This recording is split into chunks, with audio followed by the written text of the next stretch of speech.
Ryan's office revenge. The coffee in my thermos cost $2.50. The email on my phone just cost me $32,000 a year. I read it twice, then a third time, like the numbers might change if I stared hard enough. Compensation adjustment meeting, mandatory attendance, plant manager's office, 2 p.m. today. I knew what that meant. Hell, everyone over 45 at Midwest Steel Works knew what that meant. We'd watched it happen to Rodriguez in shipping 3 months ago, to Martinez in quality control before that, to Carl Hoffman, who'd been here since this place made tank parts for Desert Storm. Now it was my turn. I'm Brandon Sinclair, 47 years old, 22 years at this plant. 2 sons counting on me. Ethan's got a real shot at a football scholarship if he stays healthy through senior year. No one needs his insulin every day and insurance that actually covers it. I had a mortgage in a neighborhood that used to be nice back when Cleveland still made things that mattered. I finished the coffee, screwed the cap back tight, checked the production boards one more time. Line 3 was running at 98% efficiency, bearing assemblies rolling off smooth as clockwork. Line 6 had a minor hydraulic leak we'd caught early, would fix during the next scheduled downtime. 22 years of reading those displays, knowing when a vibration meant trouble, when a temperature spike signaled bearing failure. You don't learn that in business school. You learn it by showing up at 3 a.m. when something breaks down and the morning shift depends on you getting it running. I walked across the plant floor toward Patterson's office like a man walking to his own court-martial, because sometimes you see it coming and there's not a damn thing you can do but show up with your shoulders square. The safety placard by the door read 47 days without incident. I'd implemented half the protocols that got us there. Lockout, tag-out procedures, hot work permits, confined space entry protocols, not because some consultant told us to, but because I'd seen what happened when corners got cut. Rodriguez's brother-in-law lost 2 fingers at a plant in Akron because someone skipped a safety step to save 5 minutes. The office smelled like burnt coffee and fear. Fluorescent lights hummed overhead like angry wasps. One dying plant in the corner, brown around the edges like everything else in this place since Atlantic Industries bought us out. Hunter Walsh from corporate sat behind Patterson's desk with his expensive suit and a tablet that probably cost more than most guys here made in a week. He looked maybe 35, had one of those haircuts that cost $200, and hands that had never touched anything heavier than a coffee cup. Diane Kruger from HR sat beside him, manila folder in front of her like a shield. She'd been here 8 years, used to be decent people. Her husband worked maintenance in Building C. Now she looked like she wanted to crawl under the desk. I sat down, folded my hands on the table, waited. No point making small talk with people about to screw you over. Hunter cleared his throat. Brandon, thank you for coming. We've completed the operational efficiency review. Operational efficiency. That's what they called it when they decided your 22 years of keeping production lines running meant nothing.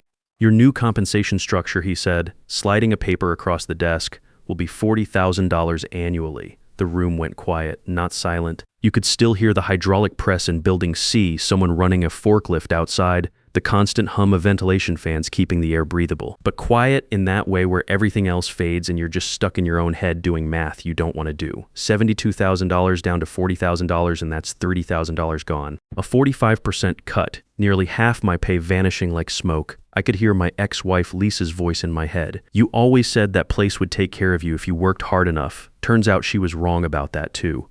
I looked at Diane. She was staring at her folder like it might catch fire if she looked at me. Hunter kept tapping his tablet screen like this was just another Tuesday, like he wasn't cutting a man's legs out from under him. Can I ask why? I said, kept my voice steady, professional, the way I'd learned to talk to clients when they were angry about delivery delays or spec changes. Diane cleared her throat. It's part of the restructuring initiative. We're optimizing labor costs across departments. Labor costs. I was labor now, not a person, not someone who'd kept this plant running through 3 ownership changes and 2 recessions, not the guy who'd trained half the supervisors currently on the floor, a line item to be optimized. What about my responsibilities, I asked. Those remain the same, Hunter said. First time he'd looked up from his tablet, same duties, same schedule, effective immediately, same work, less than half the pay. I could feel my jaw tighten. That thing that happens when you're about to say something that'll get you fired. But I didn't give them the satisfaction. Just nodded once, I'll think it over. Diane tried to smile, actually smiled like I just agreed to something reasonable. Actually, Brandon, it's effective immediately. We need your decision by end of day. She slid the folder across the table. Everything official, everything legal, everything designed to make me feel like I had a choice when we all knew I didn't. I stood up, picked up the folder, didn't say another word, walked out of that office with my head up and my hands steady. The old me, the one from 5 years ago who still believed loyalty meant something, he would have asked more questions, would have tried to negotiate, would have probably begged. This me, the one who'd been through a divorce, 3 corporate buyouts, and 22 years of watching good people get chewed up by bad management, this me knew exactly what this was.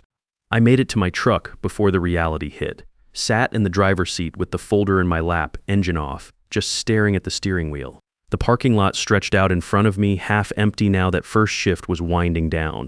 Guys I'd worked alongside for decades walking to their cars, probably wondering why Brandon Sinclair was sitting in his truck at 2:30 in the afternoon instead of checking the evening production schedules. Noah's insulin, $400 a month even with insurance. The endocrinologist visits every 3 months, another $200 each time. Blood test strips, glucometer supplies, the emergency glucagon kit I prayed we'd never need to use. Ethan's football gear, new cleats every season because his feet kept growing. The summer training camp that cost $800 but might get him noticed by college scouts. The mortgage, $1,800 a month. Every month. Forever. I'd been making it work. Barely, but I'd been making it work. $72,000 a year was $6,000 a month before taxes, maybe $4,200 after Uncle Sam took his cut. Tight, but doable if I was careful. $40,000 a year, that was maybe $2,600 a month after taxes. The math didn't work. Couldn't work. Not with 2 teenage boys and an ex-wife in Florida who thought child support was a suggestion, not a court order. I pulled out my phone, scrolled through the banking app, checking account $1,247, savings $3,800. The transmission on this truck had been making a grinding noise for 2 weeks. Jerry at the garage said it might need a rebuild, $2,500 minimum. One major repair, and my emergency fund was gone. My phone buzzed, text from Ethan. Dad, coach wants to talk to you after practice tomorrow. Says I might make varsity this year. College scouts coming to see Johnson play. But coach thinks they might notice me too. I stared at that message for a full minute. 17 years old, 6'2", 185 pounds, could run a 40-yard dash in 4.6 seconds. Not the biggest, not the fastest, but smart. Knew how to read defenses, how to find the gaps. Coach Morrison had been hinting all summer that Ethan might get moved up from JV. I typed back, sounds great, buddy. See you tonight, like everything was normal. Like I hadn't just lost half my income and didn't know how I was going to tell him that maybe community college wasn't such a bad option after all. I started the engine, drove home on autopilot, pulled into the driveway but didn't get out right away. Just sat there looking at the house. Same house I'd bought when the marriage was still working, when Cleveland still had a future, when people like me still mattered. 2-story colonial, built in 1987, needed new gutters and a roof within the next couple years. The front steps had a crack in the concrete I'd been meaning to fix for 6 months. The neighborhood used to be solid middle class. Teachers, supervisors, skilled tradesmen, now half the houses had for sale signs that stayed up for months. The Kowalskis next door moved to North Carolina last year after Bob's plant closed. The new neighbors were renters, college kids who played music too loud and left trash cans out on the wrong days. That's when my phone rang. CJ Morales. Hadn't heard from him in months, not since he left Midwest and went to Great Lakes Manufacturing. Smart guy, got out before the bleeding started. We'd started at Midwest the same week in 2002, fresh out of service, him Navy, me Army. Worked side by side for 3 years before he moved to quality control. His wife Sophia made the best tamales I'd ever tasted, always invited me and the boys over for Christmas Eve dinner. Brad, he said, no small talk. You check your email lately? I almost laughed. Been too busy trying not to drown. Yeah, I figured. Listen, I'm at Great Lakes now. You know that? But what you don't know is my boss keeps asking about you. That got my attention. I turned off the engine, settled back in the seat. They know what you built at Midwest, CJ continued. They know you're the only reason half those automotive contracts didn't walk after the Atlantic buyout, and they want to talk. I didn't answer right away. My brain was still processing the last hour. Still trying to make sense of $40,000 in effective, immediately, and labor cost optimization. They know I'm still at Midwest, I said finally. They know you're the reason Midwest still has clients, CJ said. Big difference. You remember when Ford threatened to pull their contract last year? Who fixed that? I did remember. Ford's purchasing manager was furious about quality issues on their bearing assemblies. Rejection rate had spiked to 12%, way above the 3% threshold in our contract. Hunter wanted to blame production. Production blamed quality control. Quality control blamed engineering. I drove down to Dearborn, sat in a conference room for 6 hours with their quality team, walked them through our entire process step by step. Turned out the problem wasn't our manufacturing. Ford had changed their tolerance specs without updating their incoming inspection procedures. They were rejecting parts that met our agreed-upon specifications but failed their new, tighter requirements. Took 3 weeks to sort out, but we kept the contract. Saved 40 jobs at Midwest. That was teamwork, I said. Bullshit, CJ replied. That was you, and Ford knows it. You think they're happy dealing with Hunter Walsh? Guy who asked their purchasing director if they made trucks or cars. I told CJ I'd think about it. Hung up. Stood there in my kitchen with the phone in my hand and that folder on the counter. 22 years. That number kept coming back. I joined Midwest in 2002 right out of the Army. We were 40 people making industrial components for the auto industry. Real work, making real things. I was running diagnostics one day. Troubleshooting line issues the next. Training new guys on weekends. We didn't have fancy titles. You either kept the line moving or you didn't. I kept it moving. First year I worked every holiday. Christmas, New Year's, 4th of July. Pulled double shifts when Rodriguez was in the hospital. Missed Ethan's first Little League game because we had a bearing failure that would have shut down the whole plant if I'd gone home. Lisa was 8 months pregnant with Noah, could barely get out of bed, and I was sleeping in the plant break room because we couldn't afford downtime. Told myself it was temporary. Told her the same thing. It wasn't. By 2010, I was managing 6 production lines. Ohio Automotive Parts, Great Lakes Fabrication, regional steel distributors, names that mattered, contracts that kept the lights on. I was pulling in 40% of plant revenue through my relationships alone. When a client was angry, they called me. When a line went down at 3 a.m., when a delivery schedule got moved up and someone needed to explain why we could still make it happen, I made it work. Always did. I knew every piece of equipment on those lines. The temperamental hydraulic pump on line 2 that needed exactly 2,850 psi to run smooth. The conveyor belt tensioning system that had to be adjusted every Tuesday or it would start slipping by Friday. The quality control station where Martinez checked dimensional tolerances had to replace the digital calipers every 18 months because the constant use wore out the mechanisms. The work felt real then. We were making components that went into Ford F-150s, Chevy Silverados, trucks that carried families and hauled equipment and built America. When I saw one of our bearing assemblies in a truck at a job site, I felt pride. It came from our plant, our people, our hands. Then 2019 hit. Lisa decided she'd had enough. 20 years of marriage down the drain. She moved to Tampa with some guy who sold insurance and posted motivational quotes on Facebook. "You never chose us," she said during one of our last fights. "You always chose that place." Maybe she was right. Maybe I did choose work over family dinners, overtime over Little League games, production targets over date nights, but someone had to pay for Noah's insulin. Someone had to keep the roof over our heads and food on the table. That someone was me, and it meant showing up when other people called in sick, staying late when equipment broke down, coming in on Saturdays when a rush order threatened to put us behind schedule. Lisa took half of everything, which turned out to be more than I realized we had. The divorce lawyer cost $8,000. The settlement cost another $15,000. Suddenly, I was responsible for a mortgage payment, child support, and all the day-to-day expenses for 2 growing boys. Work became the only thing that made sense. I doubled down, worked harder, stayed later, because if I wasn't good at being a husband, at least I could be good at this. The boys spent weekdays with me, weekends with their mother until she moved to Florida. Then it was full-time dad duty, and I was learning things no manual prepared you for. How to pack Noah's glucose tablets in his backpack without making him feel different from other kids. How to explain to Ethan why mom moved away but still loved him. How to cook something besides frozen pizza and microwave dinners. When Atlantic bought us out last year, they did what every corporate buyer does. Big Zoom meeting, lots of smiles, talk about synergy and growth opportunities. Their CEO, Alan Cross, stood there in his $3,000 suit talking about how this was going to be great for everyone. How they were investing in American manufacturing, creating jobs, building the future. What he didn't mention was that synergy meant layoffs and growth meant cutting costs. We got new uniforms with the Atlantic logo. They got a gutted workforce and a facility they could leverage for tax breaks. Management bloat came first. Suddenly we needed 2 approvals for things I used to handle with a text message. We spent more time in meetings talking about production than actually producing. They brought in consultants who'd never worked a factory floor to tell us how to improve efficiency. Young guys in polo shirts with clipboards asking why we couldn't run line 3 at 103% capacity when the specifications clearly stated 100% maximum. Took me 20 minutes to explain that specifications were minimums, not suggestions, and that pushing equipment beyond design limits was how you turned maintenance issues into catastrophic failures. Then the cut started. Quiet at first. A maintenance guy here, a quality inspector there. My team went from 8 people to 3.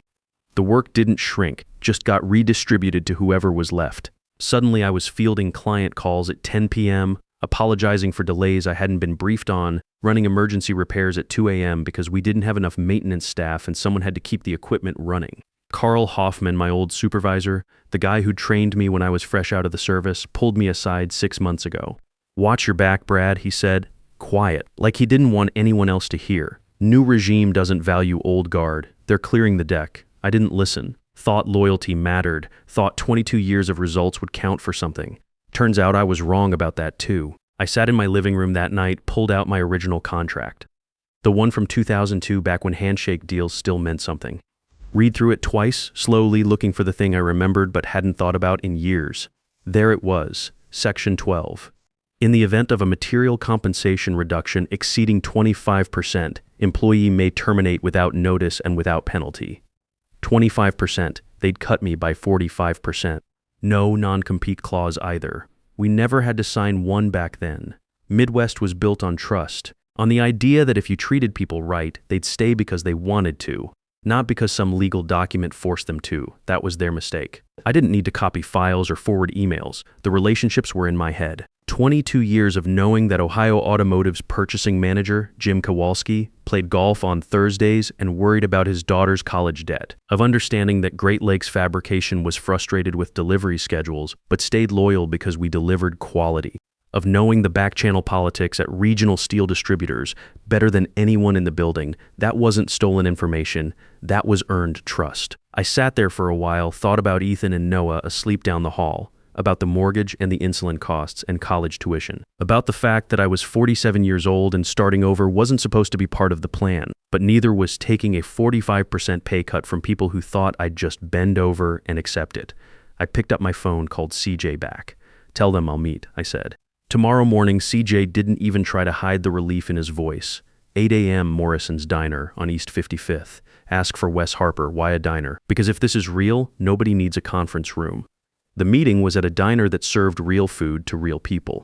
Morrison's had been feeding factory workers and truck drivers since 1967, back when Cleveland still believed in itself. Wes Harper was waiting for me when I walked in. Mid-50s, work shirt, rolled sleeves, no tie. The kind of guy who'd built teams before and knew what actual work looked like.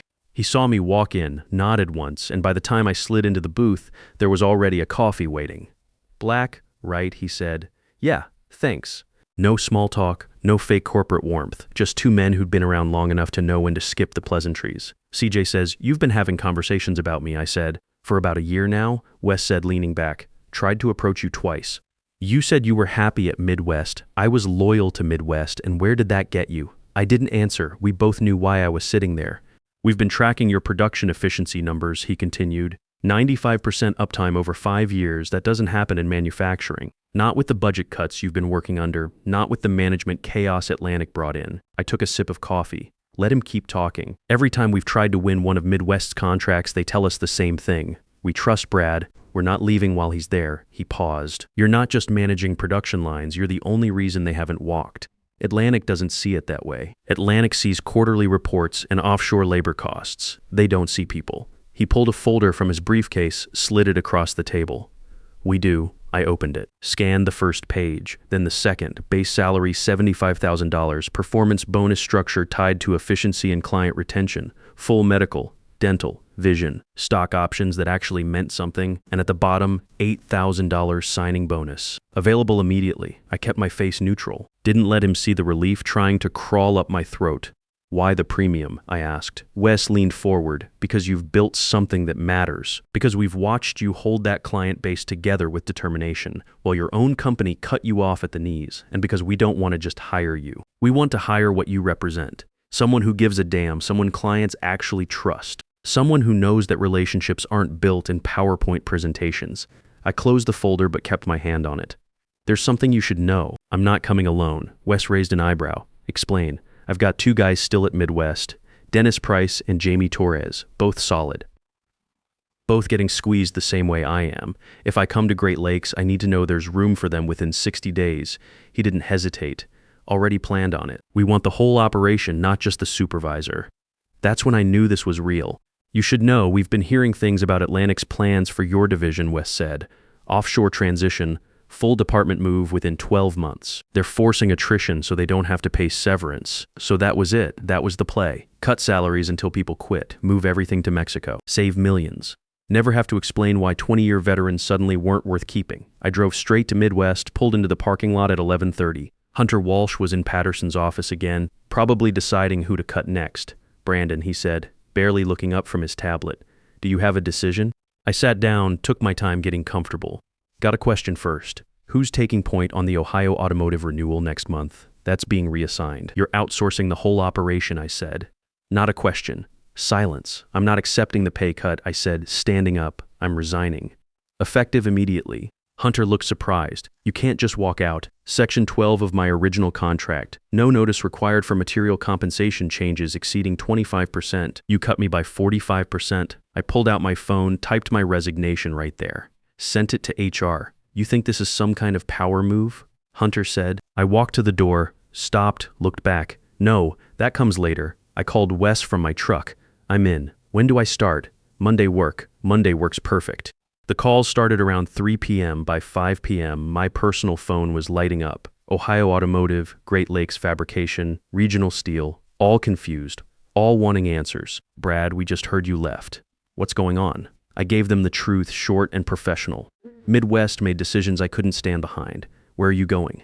Great Lakes Manufacturing. I start Monday. Can we call you there? I'd like that. 3 months later, I had a real office with windows that opened, equipment that worked. Great Lakes treated manufacturing like it mattered. Ethan made varsity. Full scholarship to Ohio State. Called me at work to tell me middle of a production meeting. I took the call anyway. Noah's insulin got covered. 100%. No fighting with insurance companies every month. In 6 months, 4 of my old clients had moved their contracts to Great Lakes. I didn't pitch them. They came to me. Last month, I ran into Carl Hoffman at a hardware store. He saw me, pulled me into a bear hug. They did you dirty, Brad, he said. But damn if you didn't land on your feet. I smiled. Didn't land, Carl. Jumped. That night, I drove home past the old plant. Lights still on, second shift working late. Someone probably thinking loyalty matters. I didn't slow down, just kept driving. Got home, Noah was shooting baskets. Insulin pump clipped to his shorts. Ethan was doing homework. College applications spread across the kitchen table. How was work? Noah asked. Good, I said, really good, and I meant it. I keep a photo on my desk at Great Lakes, first day at Midwest, 2002, 40 guys crammed into the break room, grinning. That guy in the photo would be proud, not because of the money, not because of the title, because I figured out the difference between loyalty and self-respect. Loyalty is what you give until they prove they don't deserve it. Self-respect is what you keep no matter what. Now I work for people who understand what I'm worth. My boys are set, and on Friday nights when I'm watching Noah play basketball, I'm not checking my email, I'm just there. Present, that's the real win. So if you're reading this and you're sitting in some conference room, getting handed a pay cut or a restructuring notice, and you're thinking you don't have options, you're wrong. You do. Sometimes all it takes is one conversation, one moment where you decide you're worth more than what they're offering. Sometimes the best revenge isn't burning bridges. It's building a better one somewhere else and watching them realize too late what they lost. I didn't burn Midwest down. I just stopped holding it up. Turns out that was enough.